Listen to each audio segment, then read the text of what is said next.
Science tells us that decisions made in anger are far more likely to be wrong than decisions made in calmer moments. Why?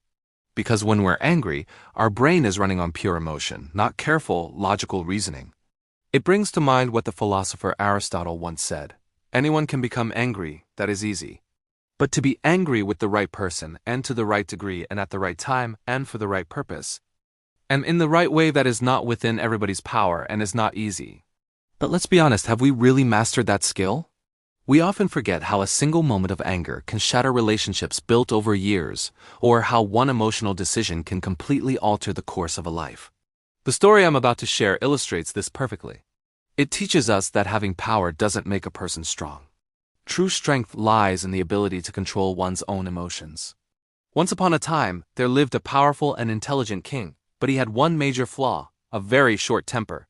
He would fly into a rage over the smallest things, and his decisions were almost always driven by his emotions.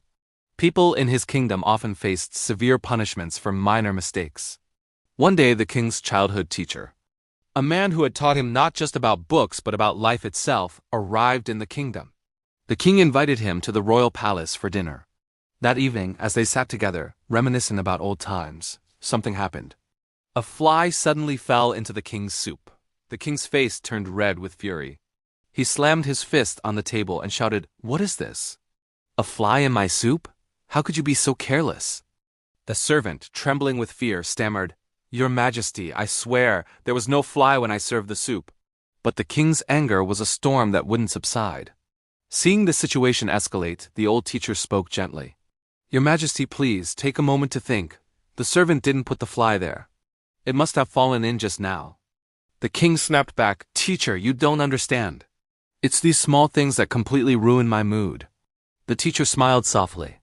"Your Majesty," he said, "the fly didn't ruin your peace. Your reaction to the fly did. A ruler who cannot govern his own emotions can never truly govern anything else." These words struck the king, and he fell silent. The teacher continued, "Decisions made in moments of intense anger or even extreme joy are often flawed. Before you make any decision, give yourself some time. Don't let your emotions control you. You must learn to control your emotions." The king confessed in a low voice, "But I try. I try so hard, and yet I can't seem to control my anger." The teacher replied, "That's because you've never truly practiced control. Patience is a habit. Just as you exercise to build physical strength, you must practice to build emotional control." These words left a profound impact on the king. In the days and weeks that followed, he started to consciously pause before reacting to anything. He discovered that when his mind was calm, his thoughts became clearer, and with clearer thoughts came better decisions. After some time, he noticed a significant change in himself. He was much calmer.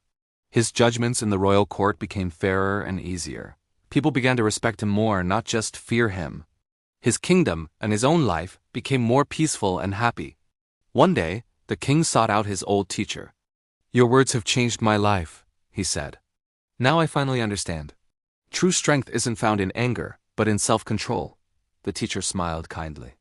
"Your Majesty, you are not alone in this struggle. So many people are swept away by their emotions and act impulsively. Now that you have learned this valuable lesson, share it with others. Encourage them to practice calmness and patience so they too can lead better lives." The teacher paused, then added, "It's so important to understand that emotions, anger, happiness, sadness, they all come and go. They're a natural part of being human. But we must not let ourselves be carried away by them. Instead, we should remain the calm and steady captain of our own ship, guiding our lives with intention, rather than being tossed around by the temporary waves of emotion." These words resonated deeply with the king, and they should resonate with us too. The story doesn't end there, because this lesson isn't just for a king in a faraway land, it's for every single one of us. If you look closely at your own life, you'll see that in this high-pressure world, it's incredibly easy to get caught in a cycle of stress and anxiety. But by becoming more aware of our emotions and learning to manage them, we can take back control and create real, positive change in our lives. Emotions are natural. They're unavoidable. But they become harmful when we react without thinking. Acting on impulse, under the influence of strong feelings, almost always leads to regret. So, what's the first step to gaining emotional control? It's identifying your emotional triggers. Emotional triggers are the specific things that set you off, the things that make you angry, anxious, or upset. They're different for everyone. For some, it might be criticism at work. For others, it could be getting stuck in traffic. For many, a certain memory or even a specific word can trigger deep sadness related to a past loss. To recognize your triggers, you need to practice self-reflection. The next time you feel emotionally overwhelmed, try to stay present in that moment. Observe the emotion without judging it.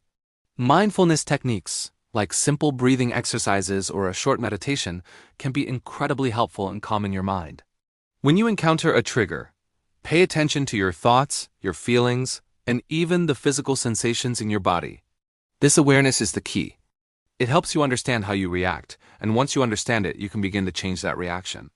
There are other simple strategies too. You can take a short break and walk away from the situation. You can call a friend and talk it out. Or you can engage in a relaxing activity you enjoy. Most importantly, always remember that emotions are temporary.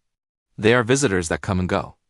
By treating yourself with kindness and patience, you can navigate life's challenges without being ruled by your feelings. And that is when you can truly start to live a life that is more peaceful, more balanced, and free from regret. Thanks for watching. If this story resonated with you, don't forget to like, subscribe, and share it with someone who might need to hear this message today.